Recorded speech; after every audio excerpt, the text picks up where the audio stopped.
참 그 세월이 옛날에는 우리가 10주씩 하다가 도저히 사람들이 10주를 견디지 못하고 그 10주 구도자로서 초신자로서 공부하다가 10주니까 중간에 도망가는 사람들이 많더라고요.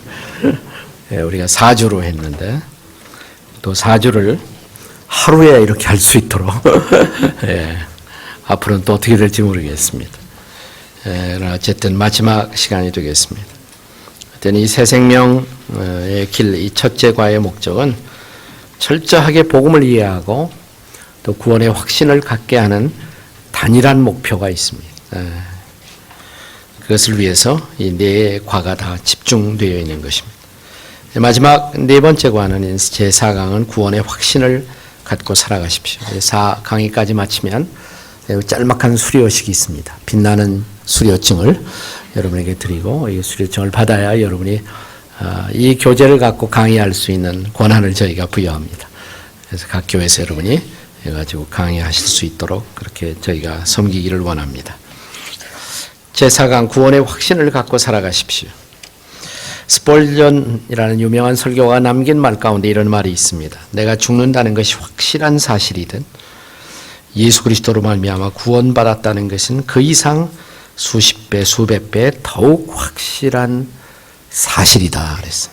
확실한 사실. 그럼에도 불구하고 오늘날 교회에 출석하는 얼마나 많은 교인들이 구원받았다는 사실에 대한 확신이 없단 말이죠.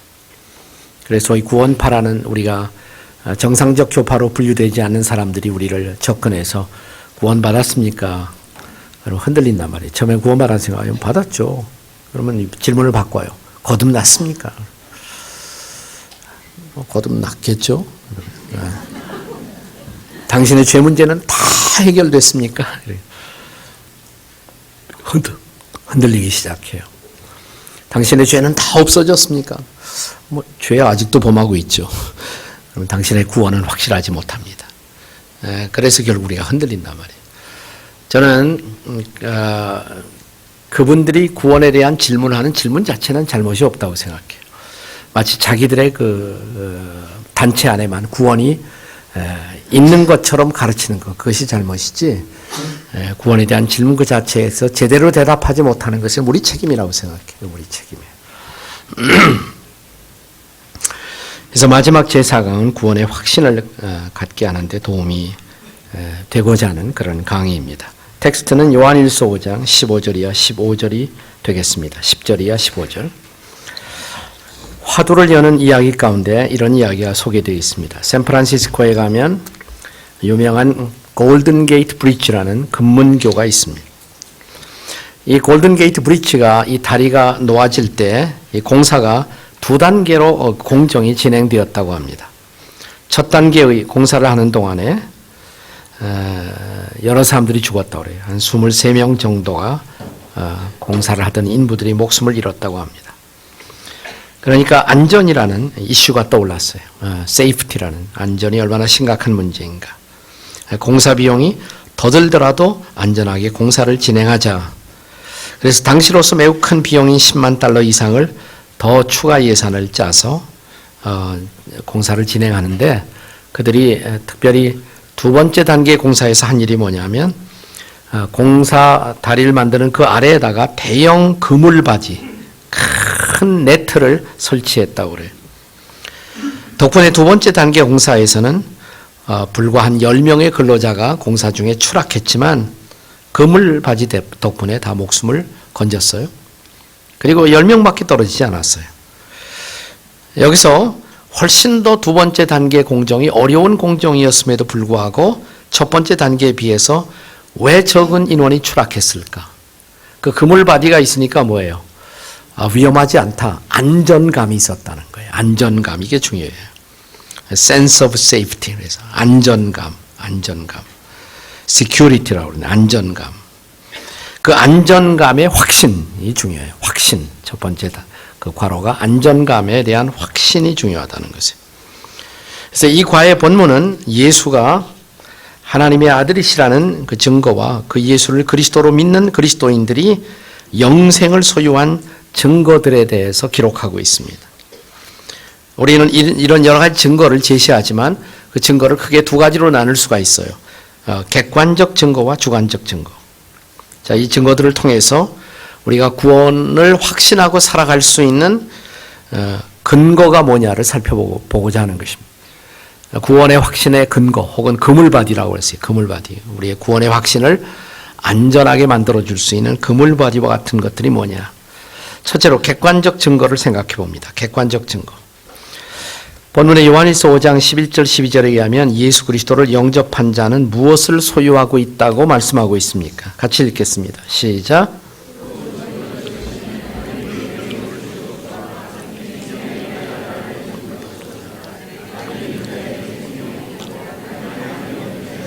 네. 자기에게 하나님의 아들이 있다면 그에게는 뭐가 있어요? 생명이 있어요. 아들이 없으면 생명이 없어요. 이 생명은 영생하고 동의어예요. 영원한 생명이란 말이죠. 아들이 있으면 영원한 생명이 있고 아들이 없으면 영원한 생명이 없고. 네. 그러니까 내게 하나님의 아들이 있다면 그리스도를 영접했다면 내 안에 뭐가 있는 거예요? 생명이 있는 거예요. 영생이 있는 거예요. 영원한 생명이 있는 거예요. 아주 쉬운 예를 한번 들어보겠습니다. 쉬운 예지만 구원의 확신이 없던 사람들이 그걸 설명해 주니까 너무나 많은 사람들이 구원의 확신에 도움을 받았다고 저한테 그러더라고요. 자, 이게 영생이라고 가정을 해보세요. 이 볼펜이 영생이에요, 영생. 그리고 이 책을 예수님이라고 생각해 보세요. 예수님, 하나님의 아들 예수님. 이 책은 뭐예요? 예수님, 하나님의 아들 예수님. 이건 뭐예요? 자, 영생은, 영원한 생명은 하나님의 아들이신 예수님 안에만 있어요. 예수님 안에만 있어요. 그러니까 영생을 얻으려면 어디로 가야 돼요? 예수님께로 가야 돼요. 어느 날 나는 마음의 문을 열고 인격적으로 예수 그리스도를 구주와 주님으로 내 마음속에 영접했어요. 자, 예수님을 영접했으면 아들이 있는 자에게는 뭐가 있고? 생명이 있고. 예수님이 없으면 뭐가요? 영생이 없어요. 아무리 교회 나와도 예수님이 없다면. 아들이 있는 자는 뭐가 있고? 생명이 있고. 아들이 없는 자에게는 생명이 없고. 네. 그러니까 하나님의 아들이 내 안에 있느냐 없느냐 그것이 중요한 것입니다. 두 번째 요한일서 5장 13절에 의하면 본문이 기록된 목적이 무엇이라고 하였습니까? 같이 읽겠습니다. 요한일서 5장 13절 시작.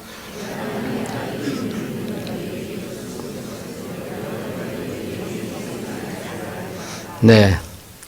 너희로 하여금 너에게 영생이 있음을 알게 하기 위해서 이걸 기록했다. 이것을 쓴다. 요한일서라는 책. 더 넓게 말하면 성경이겠죠. 성경을 기록한 이유 중에 하나가 뭐냐면 하나님의 아들 예수 이름을 믿는 자들에게는 영생이 있다는 것을 뭐 하기 위해서? 알게 하기 위해서. 그러면 내가 예수를 믿는다면 뭘 알아야 돼요? 영생이 내게 있다. 나는 영생을 가지고 있다. 그걸 알아야 된단 말이죠. 근데 교회 나오면서도 몰라요, 그것을. 그것 때문에 성경이 기록되었는데. 자, 여기 안다는 표현은 매우 강력한 확신의 표현입니다. 내가 누군가를 안다는 표현과 누군가를 믿는다는 표현 중 어느 것이 더 강력한 확신을 나타내는 표현일까요? 질문을 좀 바꾸겠습니다. 내가 어떤 사람이 나는 당신이 제 아내에게 나는 제가 아내에게 어느 날 이런 얘기를 한다고 가정해 보세요. 나는 당신이 나를 사랑한다는 것을 믿습니다. 그럼 아내가 어떻게 할까요? 뭔가 수상하다고 생각할 것 같아요. 왜 저러나? 근데 이렇게 말해보세요. 목소리는 적어도 얼마나 어떻게 느끼는가 보세요. 난 당신이 날 사랑한 거 알아요. 난 알아요. 어느 것이 더 확신이에요? 네? 네, 안다는 것이 훨씬 더 강력한 표현이에요, 사실은. 네, 꼭 믿습니다만 해야 되는 게 아니란 말이죠. 자꾸 믿습니다라는 건 믿어지지 않으니까 그럴 수도 있어요, 사실은. 네, 안다는 것이 확신의 표현이에요. 자, 디모데후서 1장 12절에 의하면 바울이 가진 확신의 근거가 무엇이라고 성경은 기록하고 있습니까? 같이 읽겠습니다. 시작. 이로 말미암아 내가 또 이 고난을 받되 부끄러워하지 아니하면 내가 믿는 자를 내가 알고 또한 내가 의탁한 것을 그날까지 그가 능히 지키실 줄을 확신함이라 그랬어요. 내가 그분께 의탁한 내 영원한 구원의 문제, 그것을 그날까지 그가 지키실 줄을 뭐예요? 확신한다. 나는 내가 내 인생을 의뢰한 그분을 내가 알고 있고 또 그것을 지켜주실 줄을 내가 확신한다. 바울이 확신했다면 우리도 확신할 수가 있는 거죠. 우리 믿음이 사실에 근거할 때와 감정에 근거할 때 어떤 차이가 있는지를 설명해 보십시오. 이것은 옛날 F.B. 마이어라는 유명한 설교가가 전도자가 이 구원의 확신을 갖도록 사람들을 돕기 위해서 그렸던 그림이에요.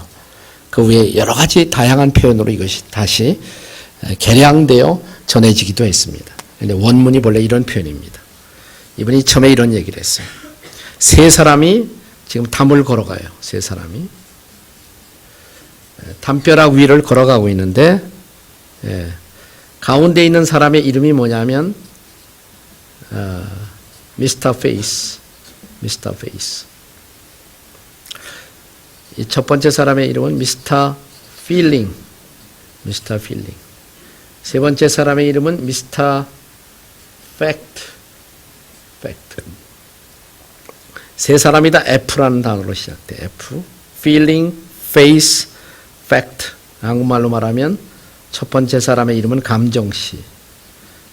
가운데 있는 사람이 믿음씨. 마지막이 사실씨. 자, 지금 담벼락 위를 걸어가고 있는데 사실은 언제나 똑바로 가요. 사실은 언제나 똑바로 가요. 사실은 결코 왜곡될 수가 없어요. 사람들이 지구가 편편하다고 믿고 있었을 때도 지구가 둥글었다는 사실은 변하지 않았어요. 사실은 언제나 사실이에요. 사실은 언제나 사실이에요. 그래서 사실은 항상 똑바로 가는 거예요. 사실은 왜곡될 수가 없는. 사람들은 사실을 왜곡하지만 사실 그 자체는 사실이에요. 왜곡됨이 없이 사실이에요. 그런데 필링이라는 것은 어떠냐면 필링은 항상 조속지변이야. 필링은 항상 변해. 내 신앙이 감정에만 근거하고 있다면 뭐냐면 기분이 좋을 때는 천당 갈 것 같다가 기분이 나쁘면 지옥 갈 것 같고 조속지변이에요. 흔들릴 수밖에 없어요. 중요한 것은 내 믿음이 어디를 따라가느냐가 중요한 거예요. 믿음씨가 뭘 따라가느냐. 내 믿음이 감정을 따라간다면 어떻게 될까요? 감정, 이렇게 휘청거리는 감정을 바라보고 걷는다면 이 위에서 어떻게 걷게 될까요? 내 믿음도 흔들려요. 같이 믿음이 흔들려요. 그러나 내 믿음이 사실시의 뒤통수를 바라보고 걷는다면 어떻게 될까요? 똑바로 걸어요. 사실이 똑바른 것처럼 나도 똑바로 걷게 돼요. 그러니까 우리의 믿음은 무엇을 바라보고 있어야 돼요? 사실을 바라보고 있어야 돼요. 우리의 믿음은 사실에 근거해야 돼요. 사실을 사실대로 믿는 게 신앙이에요. 사실 아닌 것을 사실처럼 착각하고 믿고 있는 것이 미신이에요. 사실이 분명한데 사실을 안 믿고 우겨대는 것이 불신이에요. 불신은 사실이 분명한데 그 사실을 안 믿는 것이 불신이고 사실 아닌 것을 사실처럼 착각하고 믿는 것이 미신이고 진정한 신앙은 사실을 사실대로 믿는 것이고 믿음은 뭐냐? 사실을 사실대로 믿는 것이고 불신은 사실이 분명한데 사실을 안 믿는 것이 불신이고 미신은 사실이 아닌 것을 사실처럼 착각하고 믿는 것이 미신이고 불신은 사실이 분명한데 사실을 안 믿는 것이 불신이고 계속 할까요? 네. 신앙이라는 것은 항상 뭘 바라보고 있어야 돼요? 사실을 바라보고 있어야 된다. 사실. 그럼 우리에게 있어서 신앙의 사실을 제공하고 있는 것이 뭐냐? 성경이에요. 성경. 그래서 성경에 근거할 때 내 신앙이 흔들림이 없다는 것이에요. 자, 그걸 생각하면서 그 다음에 성경은 하나님의 약속을 기록하고 있는 사실의 책입니다. 성경은 Book of the Fact, 사실을 근거하고 있는, 기록하고 있는 책이에요. 히브리서 6장 17절 18절에 의하면 우리는 하나님의 약속에서 무엇을 알 수가 있습니까? 성경은 사실의 책이면서 다른 말로 성경에 그 별명이 있다면 약속의 책이에요. 성경을 둘로 나누죠. 구약과 신약 뭐예요? 옛날 약속과 새로운 약속. 그리스도 오기 전의 약속과 그리스도 이후의 약속. 약속의 책이에요. 그런데 성경에 있는 모든 약속들에 관해서 하나님 자신이 뭐라고 말씀하시느냐? 히브리서 6장 17, 18절 다 같이 읽겠습니다. 시작.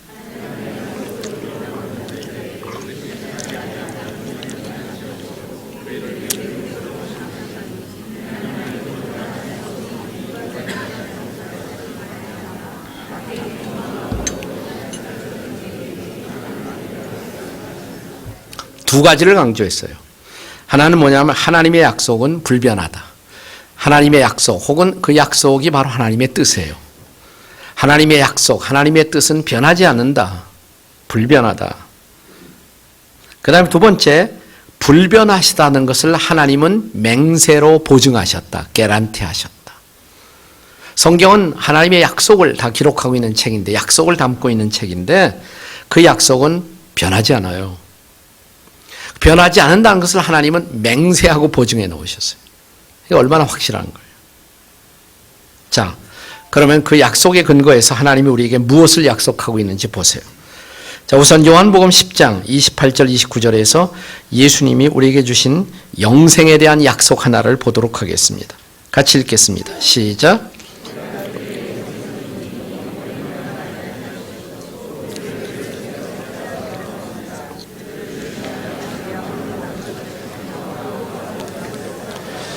네, 첫째는 뭐냐면 영생에 대한 첫 번째 약속은 영원히 멸망하지 않는다. 영생을 얻었기 때문에 우리는 이제 영원히 멸망하지 않는다는 것이에요.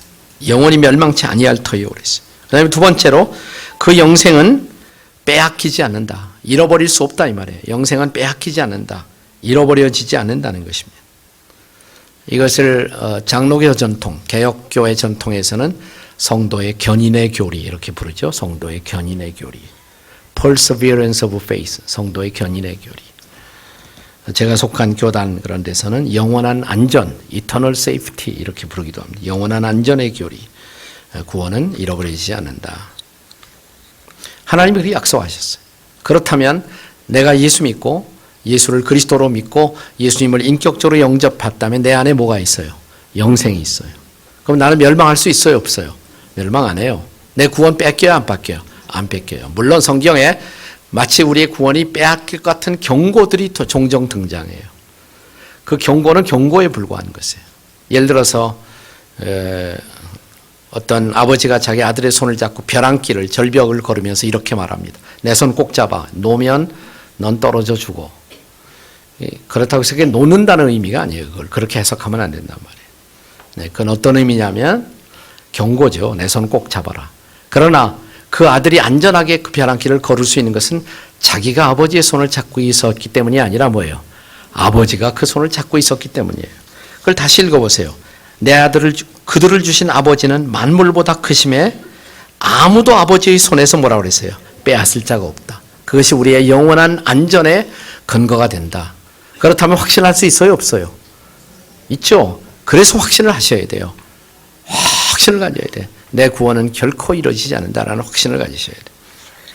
이건 객관적 증거예요. 성경에 의해서 성경에 보면 하나님이 이렇게 약속의 말씀을 통해서 우리의 구원을 개런티하고 보증해 놓으셨기 때문에 우리 모두 구원을 확신할 수가 있는 줄로 믿으시기 바랍니다. 이제 주관적인 증거. 이것은 객관적인 증거만큼 확실하진 않아요. 그러나 이 주관적인 증거들도 중요한 것이에요. 역시 중요한 것이에요. 한 사람의 주관성에는 한계가 있고 경계를 듣기 어려운 난점이 있습니다. 그렇지만 나의 삶, 나의 마음에서 체험된 사실들은 나에게는 소중한 확신의 근거들이 됩니다. 요한일서에서는 그리스도인들의 자아 개념을 그리스도인들을 이런 말로 표현해요. 주에게서 난 자, 주 안에 거하는 자, 주를 아는 자 이런 식으로 표현합니다. 다음 구절들을 읽고 우리가 거듭난 그리스도인임을 나타낼 수 있는 주관적 증거들이 무엇인가 적어보십시오. 요한일서 2장 3절 같이 읽겠습니다. 시작.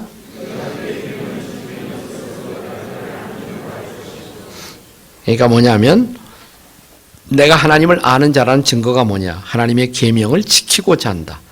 완벽하게 지킨다는 말이 아니에요, 이것은.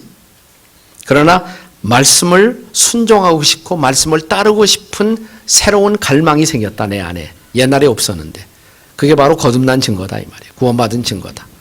다시 한번 이것은 완벽하게 계명을 지킨다는 의미는 아니에요. 그러나 예수를 믿었기 때문에 이제는 구원받기 위해서 계명을 지키는 것이 아니에요. 예수를 믿고 구원을 받았기 때문에 주의 말씀을 따라서 살고 싶은 갈망이 생겼다 이 말이죠. 이것이 바로 주를 아는 자의 하나의 증거다 이 말이죠. 요한일서 2장 29절 다 같이 읽겠습니다. 시작.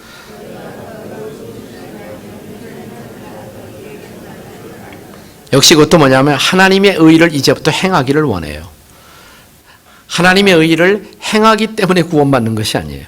구원받았기 때문에 뭐예요? 이제는 하나님의 의를 사모하게 돼요. 또 그의 의를 따라 살고 싶은 마음이 생겼어요. 이것도 구원받은 증거 중에 하나예요. 거듭난 증거 중에 하나예요. 또 요한일서 3장 6절 다 같이 읽겠습니다. 시작.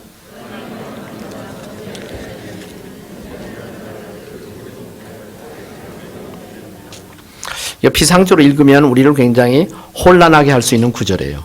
주 안에 거하는 자마다 범죄하지 않는다. 그럼 나는 범죄했는데 주 안에 거하지 않는구나. 이렇게 결론을 내릴 수가 있어요. 그런데 이것은 사실은 섬세하지 못한 번역 때문에 그렇습니다. 범죄하지 않는다는 말이 성경 원문대로 읽으면 계속해서 범죄하지 아니하나니 이 말이에요. 지속적으로 한 죄 안에 오래 머물 수가 없다는 거예요.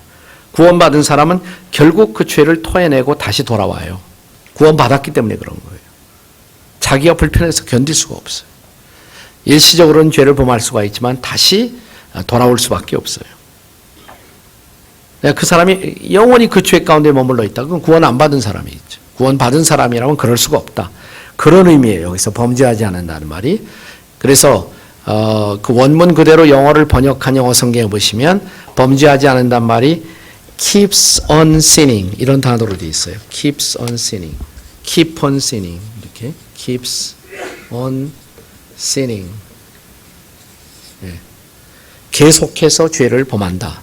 계속해서 죄를 범한다. 이런 말로 번역될 수가 있어요. 요한일서 5장 그 다음에 1절 2절을 같이 읽겠습니다. 시작.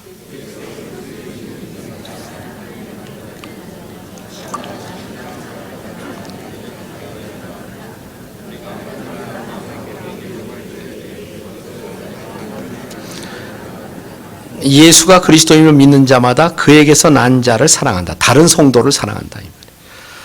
내가 전에는 그러지 않았는데 예수 믿는 사람 보면 괜히 반갑고 좋고 사랑하고 싶고 이게 구원받은 증거다 이 말이에요. 다른 성도에 대한 사랑. 다른 성도에 대한 사랑. 그 다음에 요한일서 5장 14절 15절 같이 읽습니다. 시작.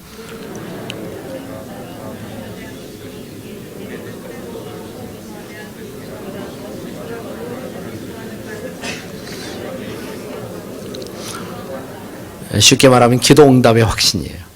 하나님의 뜻에 합당한 일하면 무엇인지 그분이 들어줄 것이다. 이제는 그 확신을 갖고 살아요. 그렇다고 내가 말하면 다 그대로 이루어지는 것은 아니에요. 하나님의 뜻에 합당하지 않으면 안 이루어질 수 있어요.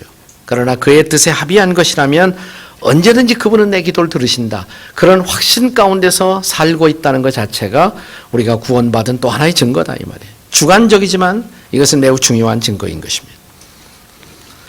자, 이러한 주관적 증거들을 우리가 쭉 살펴보았습니다.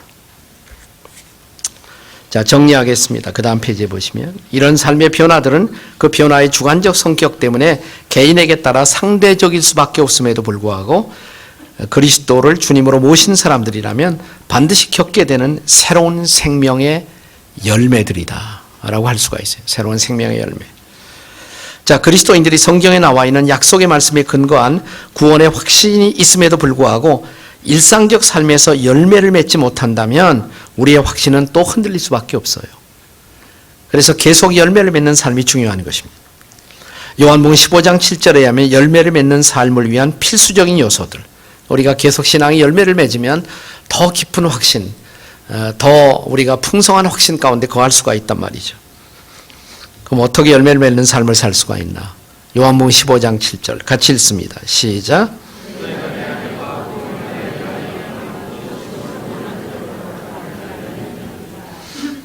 그러니까 두 가지가 강조된 거예요. 너희가 내 안에 거하고 내 말이 너희 안에 거하며 말씀이 우리 안에 거하는 것. 또 무엇인지 원하는 대로 구하는 것. 말씀과 기도가 강조된 거예요. 결국 우리 신앙생활이 활성화되고 열매를 맺으려면 내가 하나님의 말씀을 더 확신하고 말씀을 가까이 하고 말씀을 따라야 되고 그리고 그 말씀에 근거해서 기도로 늘 주님 앞에 나와야 되고 그렇게 해서 하나님과의 소통이 이루어지면 거기서 풍성한 열매가 맺어질 수가 있단 말이죠. 자, 우리가 거듭나면 이런 분명한 열매를 맺음에도 불구하고 우리 안에 새롭게 거하시는 성령님과 우리의 옛 성품 사이에서 갈등이 시작됩니다. 하지만 이 갈등도 결코 부정적인 경험이 아니라 창조적인 경험입니다. 당신이 구원을 경험한 후에 겪은 갈등을 나눠보십시오. 그렇다고 구원받은 사람들에게 모든 것이 잘 되느냐? 그렇지 않단 말이죠. 구원받았기 때문에 겪어야 하는 갈등도 있다 이 말이에요. 구원받았기 때문에 거듭났기 때문에 경험해야 하는 갈등. 그 대표적인 갈등이 갈라디아서 5장 16절 17절에 기록되어 있습니다. 같이 읽겠습니다. 시작.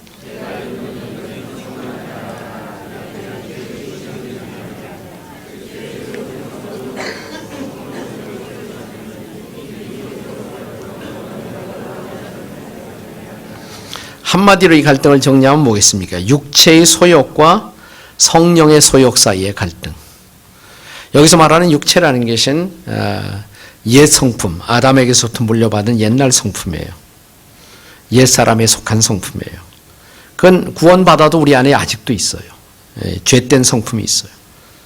그런데 그것이 뭐하고 갈등을 일으키냐면 성령이 내 안에 오셨잖아요. 이제 예수님의 영원한 생명의 품성이 내 안에 심어졌어요. 새로운 성품이에요. 그 사이에 갈등이 일어나. 갈등. 전보다 더 첨예한 갈등이 일어날 수가 있어요. 예수 안 믿는 사람에게도 그런 갈등이 있습니다. 그것은 그냥 도덕적인 선악의 갈등이에요. 도덕적인 선과 악 사이의 갈등이지만 우리에게서는 그걸 넘어선 뭐냐면 성령의 인도를 따르느냐 아니면 육체의 소욕을 따를 것이냐 더 첨예한 갈등이 있어요. 그 갈등을 나쁘게 보지 말자 이 말이에요. 내가 구원받았기 때문에 성령이 내 안에 거하시기 때문에 성령을 따르지 않으면 성령이 내 안에서 탄식하시고 불편해하시고 그래서 그것을 나쁘게 생각하지 말자 이 말이죠. 그것이 오히려 내가 거듭난 증거일 수가 있다. 구원받았기 때문에 그 갈등을 경험하는 것이다 이 말이죠. 자, 그러면 이제 구원의 확신이 끼치는 유익이 뭐냐? 로마서 3장 35절 이하 39절을 읽고 아래 질문에 대답해 보십시오. 한번 다 같이 읽어볼까요? 시작.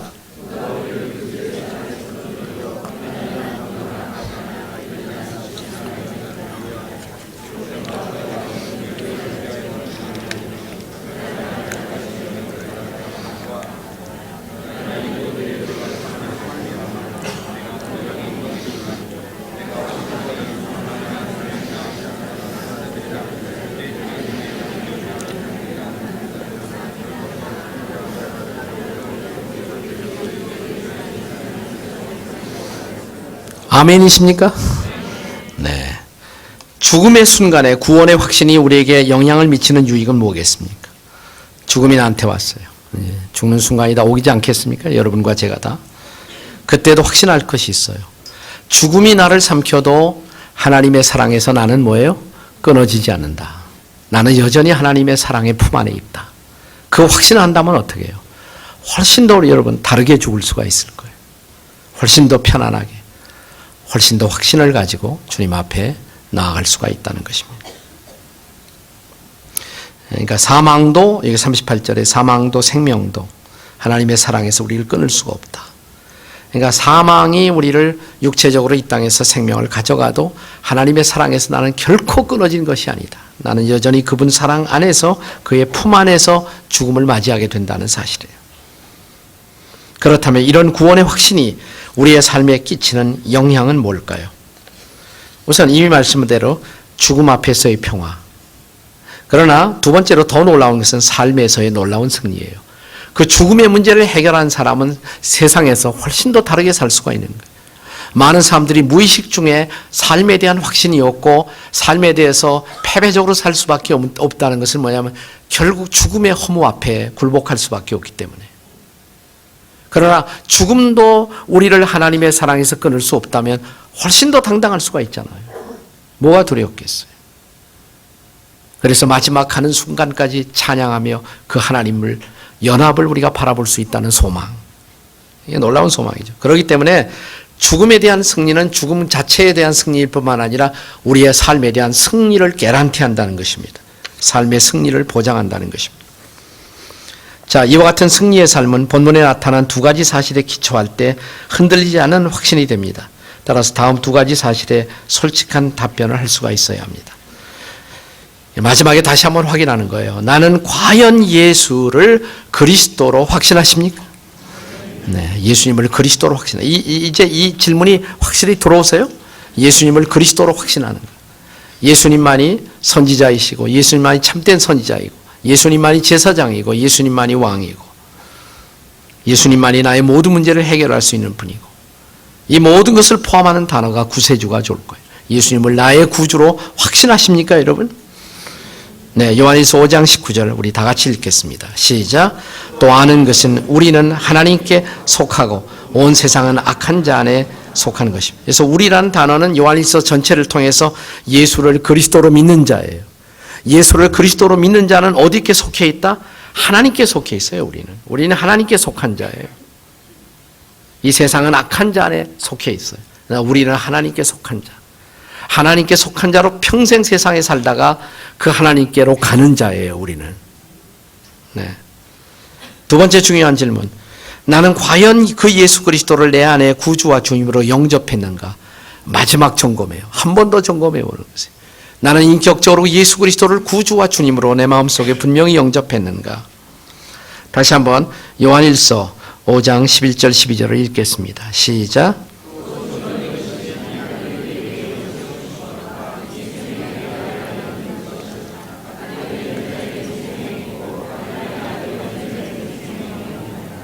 제가 이 구절 설명하는 거 처음에 시범을 보였죠.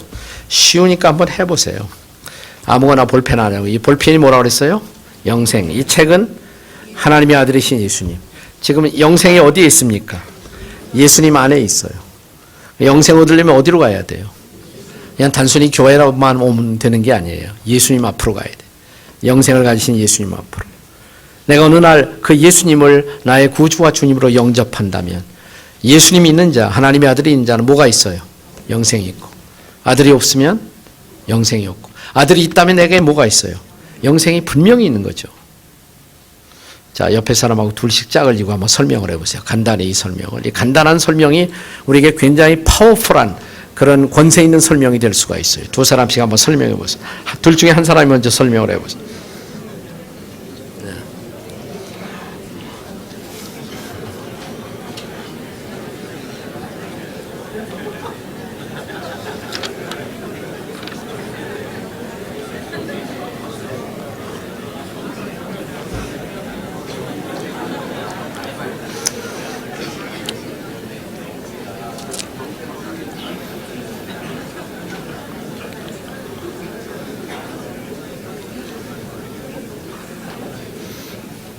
다 끝났어요, 벌써?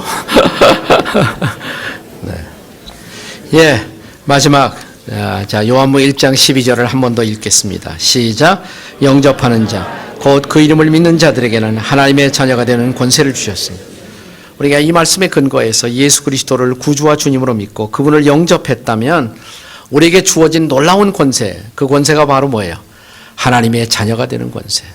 여러분, 하나님의 자녀가 되는 권세가 얼마나 놀라운 권세인지 한번 생각해 보세요. 이게 잘 이해가 안 되면 여러분의 가정에서 자녀들이 누리는 권세를 한번 생각해 보세요. 우리 부모들이 무슨 빚을 졌다고 자녀들에게 밤낮 쩔쩔매고, 또 자식들은 얼마나 담대하게 욕을 합니까? 부모에게.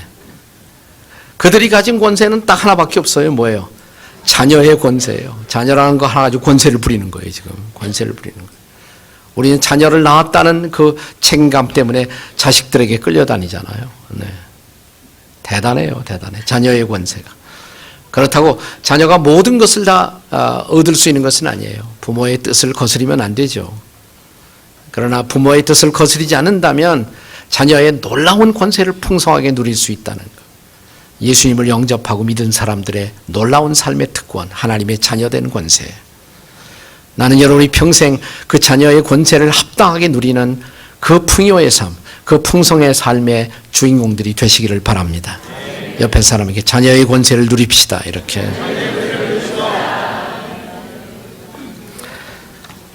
자, 이 진지한 확인을 통해 구원의 확신을 갖고 살아가는 주의 자녀들의 축복을 누리는 저와 여러분이 모두가 되시기를 주의 이름으로 축복합니다. 마무리 소감 한번 써보세요. 자, 이제 이 구원의 확신에 대한 대목을 공부하면서 우리 마음속에 어떤 느낌이 드는지, 여러분 이 확신을 갖고 사는 것하고 이 확신 없이 신앙생활하는 것이 어떤 차이가 있겠습니까? 오늘 이 확신을 주신 놀라우신 주님 앞에 감사하면서 소감을 한번 써보세요. 오늘 종일토록 공부한 것에 대한 마무리입니다. 이런 단계는 안 중요하게 사람들이 생각해. 근데 이 마지막이 제일 중요해요. 이걸 제대로 쓸 때 정리가 돼요. 확신이 돼요. 그리고 적용이 되는 것이에요. 자, 소감을 잘 쓰시기 바랍니다. 그리고 또 이 확신에 대한 마지막 과를 공부하면서 내 마음속에 생겨진 어떤 기도 제목이 있는지 기도 제목들을 한번 써보세요.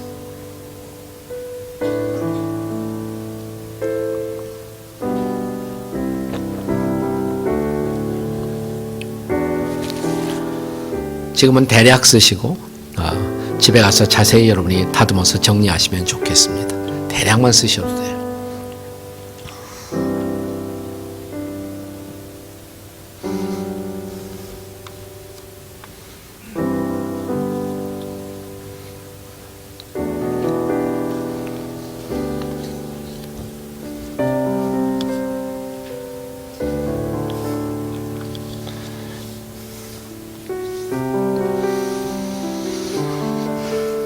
철저하게 새 생명의 길, 새 생명반은 우리가 구원의 확신에 초점을 맞추고 있지만 그 다음 새가족반은 교회론입니다. 교회 생활, 어떻게 우리가 교회를 향한 태도와 자세를 갖고 한평생 교회를 통해서 하나님의 은혜를 누리는 삶을 살 것인가. 그 다음에 이어지는 두 번째가 새가족반이 되겠습니다.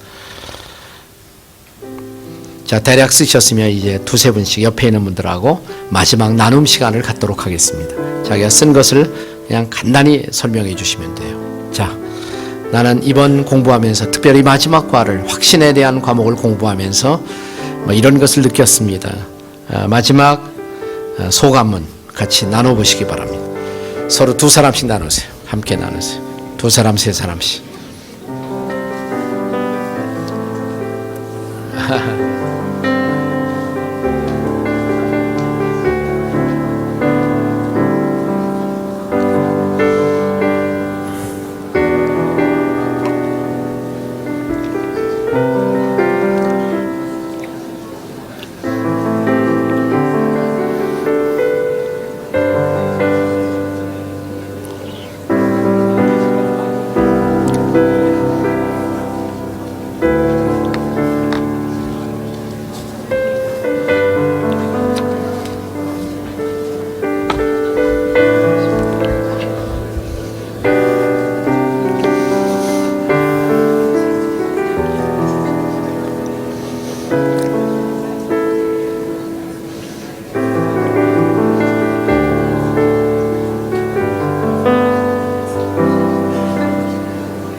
예, 마무리해 주시고요.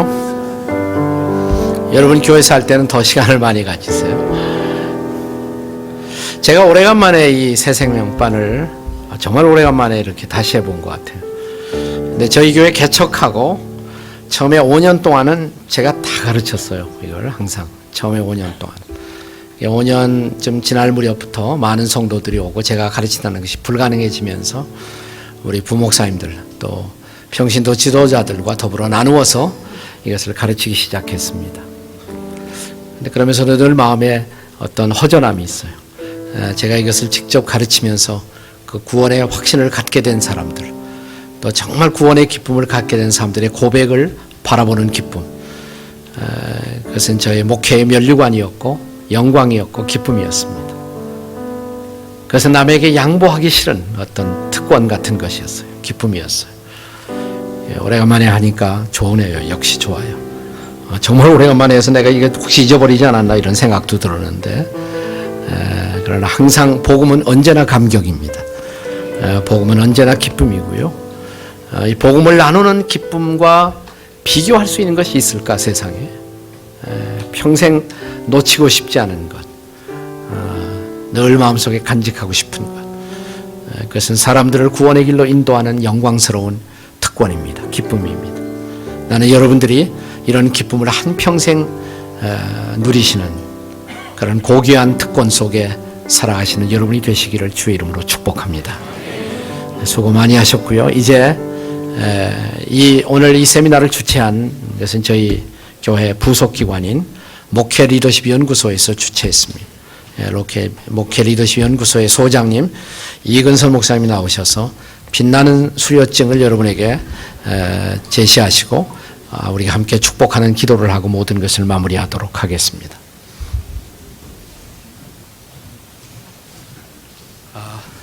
오늘 장시간 동안 강의 정말 고생 많으셨습니다. 우리 서로를 위해서 한번 박수 한번 하겠습니다. 예.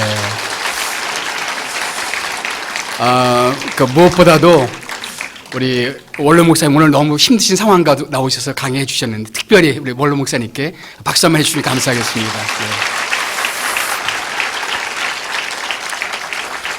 네. 오늘 약 350분 정도가 등록을 해 주셨습니다. 그래서 일일이 다 수료증 나눠주면 여러분 오늘 못 가실 것 같아서 대표로 두 분만 대표로 수료증을 드리도록 하겠습니다.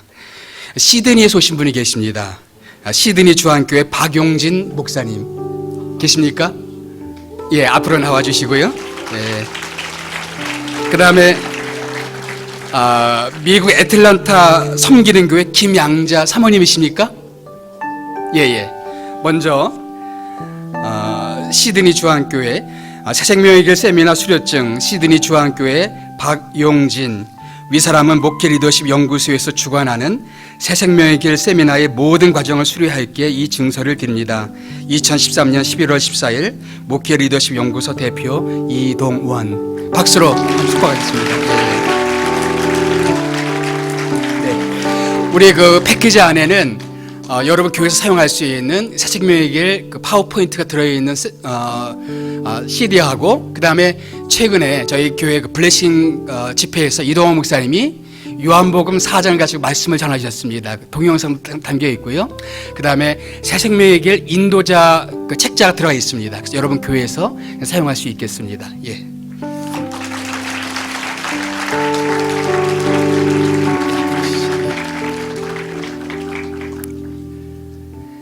새생명의 길 세미나 수료증 미국 애틀란타 섬기는 교회 김양자 위 사람은 목회 리더십 연구소에서 주관하는 새생명의 길 세미나의 모든 과정을 수료하였기에 이 증서를 드립니다. 2013년 11월 14일 목회 리더십 연구소 대표 이동원 박수로 축복하겠습니다.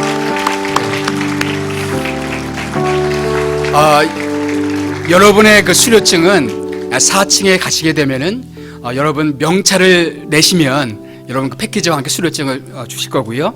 우리 지구촌교회 내부에서 들으신 분들은 이번 주일 교육훈련부에서 가시면 수료증과 또 패키지를 받으실 수가 있겠습니다. 이제 다 기립하셔서 우리 마지막 찬양 나오셔서 함께 부르시고 서로를 축복하는 기도와 함께 오늘 모든 시간을 마무리하도록 하겠습니다. 한 영혼이라는 찬양인데요. 한 영혼, 우리가 한 영혼을 늘 품고 그들을 주 앞으로 인도하는 특권을 생각하면서 조금 여러분에게 낯선 찬양일지 모르지만 저희 교회에서는 많이 부르는 그런 찬양입니다. 한 영혼. 내게 새 생명 주신 주님의 그 큰 사랑 나를 다시 살리신 십자가 그 은혜 내 아직 다른 삶 살리로 내 영혼 구원하셨으니 내 남은 모든 것 통해 나와 같은 한 영혼 살리리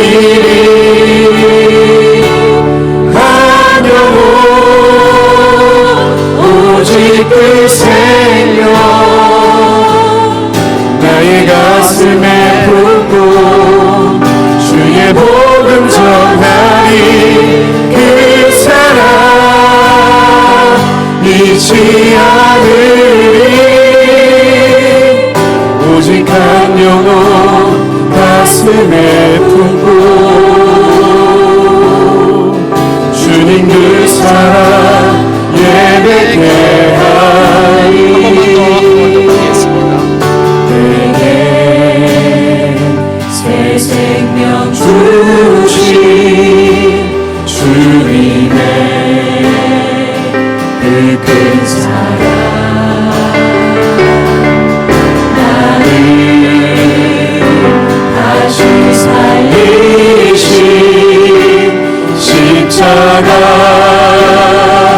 그 은혜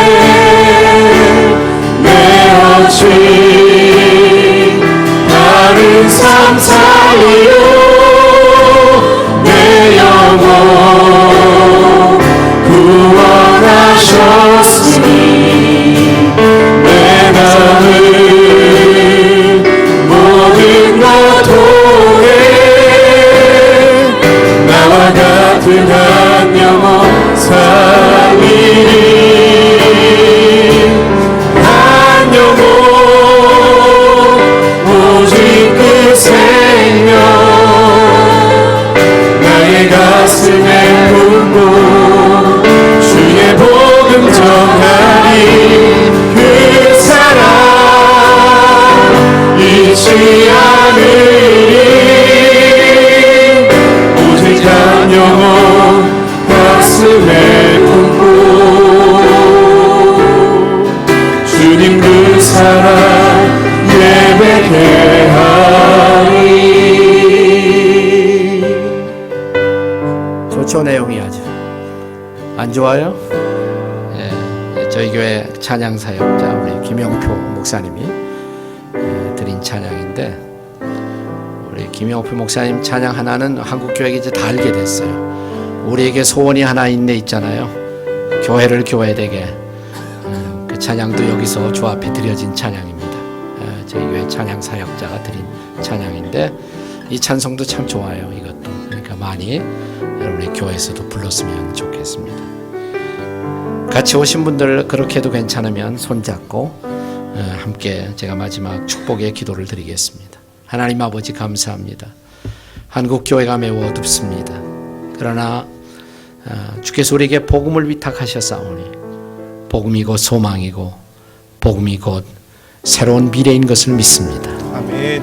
다시 복음을 붙들게 도와주시옵소서. 아멘. 복음은 바로 예수 그리스도, 그분이 우리의 복음이십니다. 아멘. 세상은 우리에게 예수가 전부냐고 묻습니다. 그렇습니다. 예수님이 전부이십니다.